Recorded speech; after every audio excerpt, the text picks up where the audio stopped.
ஆயுள் ரேகையின் கிளை ஒன்று சூரியமேட்டில் ஏறினால் அக்கால வயதில் நீர் வளம் மிக்க நஞ்சை புஞ்சை நிலப்புலன்கள் கிட்டும். அதில் விவசாயம் செய்வார்.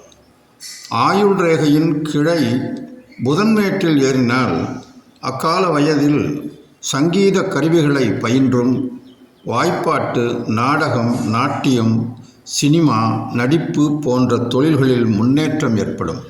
ஆயுள் ரேகையின் கிளை செவ்வாய் மேட்டை அடைந்தால் அக்கிளை ரேகை உற்பத்தி வயதில் பொன் பொருள் திருடுதல், கடத்தல், விற்றல் அல்லது தரகு வியாபாரம், கசாப்பு தொழில் போன்றவை ஏற்படும். ஆயுள் ரேகையின் கிளை சந்திரமேட்டை அடைந்தால் அக்கிளை தோன்றிய காலத்தில் வாசனை திரவிய வியாபாரம் அமையும் அல்லது கஸ்தூரி, கோரோசனை, பச்சை கற்பூரம், குங்குமப்பூ போன்ற மருந்து வியாபாரம் அமையும் அல்லது பூக்கடையாவது ஆரம்பித்து நடத்துவார்.